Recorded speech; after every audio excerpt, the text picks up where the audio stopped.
जय श्री विष्णु हरि। आपका मेरे चैनल श्री जी में स्वागत है। हम आपको आज से अधिक मास या पुरुषोत्तम मास का महात्म पढ़ के सुनाएंगे। श्री गणेश जी को प्रणाम करते हुए पुरुषोत्तम भगवान श्री कृष्ण जी, संपूर्ण सृष्टि का पालन करने वाले भगवान विष्णु, ज्ञान प्रदान करने वाली सरस्वती माँ, सब पुराणों के कर्ता श्री व्यास जी तथा सभी ज्ञानी जनों के चरण कमलों में नमस्कार करके भगवान की श्रद्धा और भक्ति रस में डूबे पुरुषोत्तम मास महात्म की कथा कहते हैं।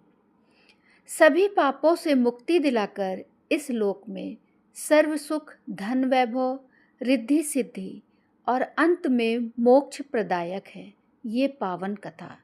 इतना पावन और महान है कि ये कथा स्वयं भगवान नारायण ने देव ऋषि नारद जी को अपने श्री मुख से सुनाई थी।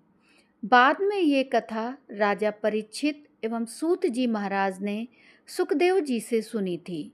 बाद में सूत जी महाराज ने ये कथा नैमिषारण्य में 88,000 ऋषि मुनियों को सुनाई थी। उसी शास्त्रोक्त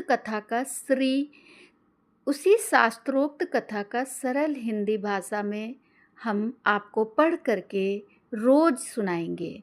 इस कथा को रोज पढ़ने और सुनने वाला प्राणी सभी पापों से मुक्त होकर अंत में पुरुषोत्तम भगवान के गोलोक में अनंत काल तक वास करता है और वो सदैव के लिए आवागमन के चक्र से मुक्त हो जाता है। ये स्वयं भगवान का कथन है।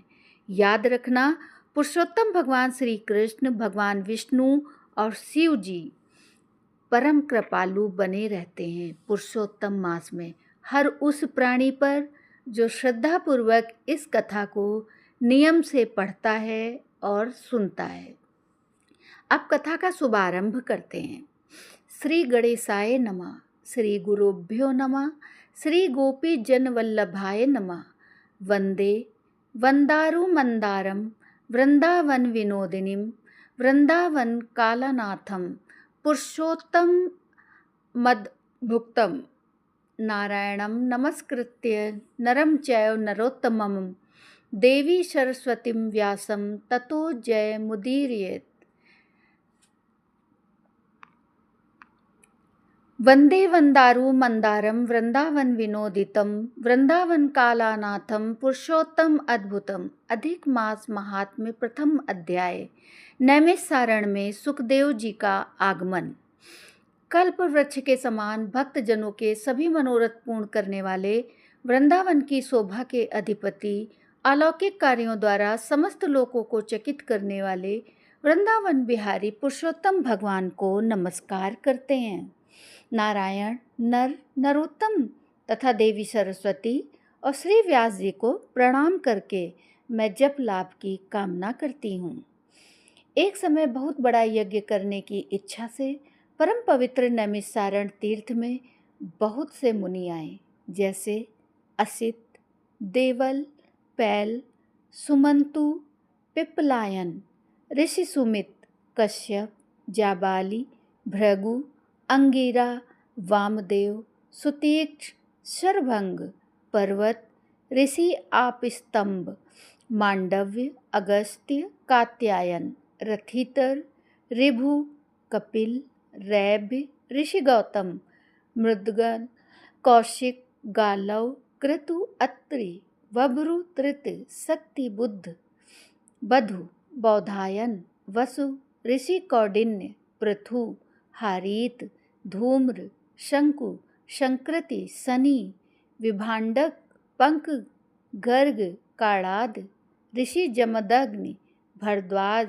धूमप, मौन भार्गव, कर्कस, सौनक तथा महातपस्वी शतानंद, ऋषि विशाल, वृद्ध विष्णु, जर्जर, जय, जंगम, पार, पाशधर, पूर्व, महाकाय, जैमिनी, ऋषि महाग्रीव, महाबाहु, महोदर, महाबल, उद्दालक, महासेन, आर्त, आमलक प्रिय, ऋषि ऊर्ध्वबाहु, ऊर्ध्वपाद, एकपाद, दुर्धर, उग्रशील, जलासी, पिंगल, अत्रि, ऋभु, ऋषि शांडीर, करुण, काल, कैवल्य, कलाधार, श्वेतबाहु, रोमपाद, कद्रु, कालाग्निरुद्रग, ऋषि श्वेताश्वर, आद्य, शरभंग, पृथुश्रवस आदि शिष्यों के सहित, ये सब ऋषि अंगों के सहित वेदों को जानने वाले, ब्रह्मनिष्ठ, संसार की भलाई तथा परोपकार करने वाले, दूसरों के हित में सर्वदा तत्पर, श्रौत स्मार्त कर्म करने वाले ये सभी ऋषि अपने शिष्यों के साथ एकत्रित हुए। इधर तीर्थ यात्रा की इच्छा से सूत जी अपने आश्रम से निकले और पृथ्वी का भ्रमण करते हुए उसी समय वो भी अपने शिष्यों के साथ नैमिषारण्य पधारे। उन्होंने अनंतर पेड़ की लाल छाल को धारण किया हुआ था। वे प्रसन्न मुख, शांत, परमार्थ, विशारद, समग्र आदि गुणों से युक्त, संपूर्ण आनंदों से परिपूर्ण, तुलसी की माला से सुशोभित, जटा के मुकुट से विभूषित, समस्त आपत्तियों से रक्षा करने वाले, अलौकिक चमत्कार को दिखाने वाले, भगवान के परम मंत्र को जपते हुए समस्त शास्त्रों के सार को जानने वाले, संपूर्ण प्राणियों के हित में संलग्न, जितेंद्रिय तथा क्रोध को जीतने वाले, जीवन मुक्त जगत गुरु श्री व्यास जी की तरह और उन्हीं की तरह निष्प्रह आदि गुणों से युक्त सूत जी महाराज शोभायमान हो रहे थे। उनको देख उस नैमिषारण्य में रहने वाले समस्त महर्षिगण उठ खड़े हुए। सभी मुनिगण हाथ जोड़कर बोले, हे सूत जी महाराज, आप चिरायु हो, आपके लिए मनोहर आसन है, आप इस पर विराजमान हो। ये कहकर सभी ऋषि मुनि बैठ गए।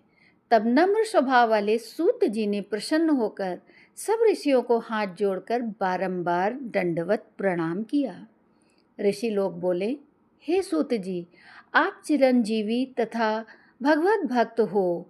हम लोगों ने आपके योग्य सुंदर आसन लगाया है। हे महाभाग, आप थके हैं, यहाँ बैठ जाइए, ऐसा सब ब्राह्मणों ने कहा। इस प्रकार बैठने के लिए कहकर जब सब तपस्वी और समस्त जनता बैठ गई, तब विनयपूर्वक तपोवृद्ध समस्त मुनियों से बैठने की अनुमति लेकर प्रसन्न होकर आसन पर सूत जी बैठ गए। तदंतर सूत जी को सुखपूर्वक बैठे हुए और श्रम रहित देखकर पुण्य कथाओं को सुनने की इच्छा वाले समस्त ऋषि बोले, हे सूत जी, हे महाभाग, आप भाग्यवान हैं। भगवान व्यास के वचनों के हार्दिक अभिप्राय को गुरु कृपा से आप जानते हैं। क्या आप सुखी तो हैं? आज बहुत दिनों के बाद कैसे इस वन में पधारे? आप प्रशंसा के पात्र हैं। हे व्यास शिष्य शिरोमणि, आप पूज्य हैं। इस असार संसार में सुनने योग्य हजारों विषय हैं, परंतु उनमें श्रेष्ठकर थोड़ा सा और सारभूत जो हो वो हम लोगों से कहिए। हे महाभाग, संसार समुद्र में डूबते हुए को पार करने वाला तथा शुभ फल देने वाला आपके मन में निश्चित विषय जो हो वही हम लोगों से कहिए। अज्ञान रूप अंधकार से अंधे हुओं को ज्ञान रूप चक्षु देने वाले, भगवान के लीला रूपी रस से युक्त परमानंद का कारण, संसार रूपी लोगों को दुख दूर करने में रसायन के समान जो कथा का सार है वो शीघ्र ही कहिए। इस प्रकार सौनक आदि ऋषियों के पूछने पर हाथ जोड़कर सूत जी बोले, हे समस्त मुनियों, मेरी कही हुई सुंदर कथा को आप लोग सुनिए। हे विप्र, पहले मैं पुष्कर तीर्थ को गया। वहाँ स्नान करके पवित्र ऋषियों, देवताओं तथा पितरों को तर्पण आदि से तृप्त करके तब समस्त प्रतिबंधों को दूर करने वाली यमुना के तट पर गया। फिर क्रम से अन्य तीर्थों में जाकर गंगा तट पर गया। पुनः काशी आकर अनंतर गया तीर्थ पर गया। पितरों का श्राद्ध करके तब त्रिवेणी पर गया। तदंतर कृष्णा के बाद गंडकी में स्नान कर पुलह ऋषि के आश्रम पर गया। फिर कृतमाला, कावेरी, निर्वंध्या, ताम्रणिका, तापी, वैहायसी, नंद, नर्मदा, सरमदा नदियों पर गया। पुनः चर्मणवती में स्नान कर पीछे से तुबंध रामेश्वर पहुंचा। तदंतर नारायण का दर्शन करने के हेतु बद्री बन गया। तब नारायण का दर्शन कर वहाँ तपस्वियों को अभिनंदन कर पुनः नारायण को नमस्कार कर और उनकी स्तुति कर सिद्ध क्षेत्र पहुँचा। इस प्रकार बहुत क्षेत्रों में घूमता हुआ कुरुक्षेत्र तथा जांगल देश में घूमता फिरता हुआ हस्तिनापुर में गया। द्विजों, वहाँ ये सुना कि राजा परीक्षित राज्य का त्याग कर बहुत से ऋषि मुनियों के साथ पुण्यप्रद गंगा तीर पर गए हैं और उस गंगा तट पर बहुत से सिद्ध हैं भूषण, जिनका ऐसे योगी लोग और देव ऋषि वहाँ पर आए हैं। उसमें कोई निराहार, कोई वायु भक्षण कर, कोई जल पीकर, कोई पत्ते खाकर, कोई श्वास ही को आहार कर, कोई फलाहार का और कोई फेन का आहार कर रहते हैं। हे द्विजों, उस समाज में कुछ पूछने की इच्छा से हम भी गए। वहाँ ब्रह्मस्वरूप भगवान महामुनि व्यास के पुत्र, बड़े तेज वाले, बड़े प्रतापी श्री कृष्ण के चरण कमलों को मन में धारण किए हुए श्री सुखदेव जी आए। उन 16 वर्ष के योगी राज शंख की तरह कंठ वाले, बड़े लंबे चिकने बालों से घिरे हुए मुख वाले, बड़ी पुष्ट कंधों की संधि वाले, चमकती हुई कांति वाले, अवधूत रूप वाले, ब्रह्म रूप वाले युवा से घिरे हुए महामुनि सुखदेव जी को देख सब मुनि प्रसन्नतापूर्वक हाथ जोड़कर सहसा उठ खड़े हो गए। इस प्रकार महामुनियों के द्वारा सत्कृत भगवान सुखदेव जी को देखकर पश्चाताप करती हुई स्त्रियां और साथ के बालक जो उनको देख रहे थे दूर हो खड़े रह गए और भगवान सुखदेव को प्रणाम करके अपने अपने घर के प्रति जाते रहे। इधर मुनि लोगों ने सुखदेव जी के लिए बड़ा ऊंचा और उत्तम आसन बिछाया। इस आसन पर बैठे भगवान सुखदेव जी को कमल की कणिका के जैसे कमल के पत्ते में रहती है, उस प्रकार मुनि लोग उनको घेर कर बैठ गए। वहाँ बैठे हुए ज्ञान रूप महासागर के चंद्रमा भगवान महामुनि व्यास जी के पुत्र सुखदेव जी ब्राह्मणों के द्वारा की हुई पूजा को धारण कर तारागणों से घिरे हुए चंद्रमा की तरह शोभा को प्राप्त होते थे। यहाँ पर पुरुषोत्तम मास महात्म्य सुखदेव जी का आगमन नामक प्रथम अध्याय समाप्त होता है। तो बोले विष्णु भगवान की जय हो, पुरुषोत्तम मास की जय हो। अगले अध्याय 2 की कथा हम अगले दिन सुनाएंगे। प्लीज़ आप लोग सुनिएगा ज़रूर और हमें कमेंट करके बताइएगा ज़रूर कि आपको कथा कैसी लग रही है। हम रोज़ इस कथा को सुनाएंगे और इसका पुण्य फल आप लोग भी अवश्य उठाइए। इस कथा को सुन के और मेरे चैनल को सब्सक्राइब भी करिए। धन्यवाद दोस्तों।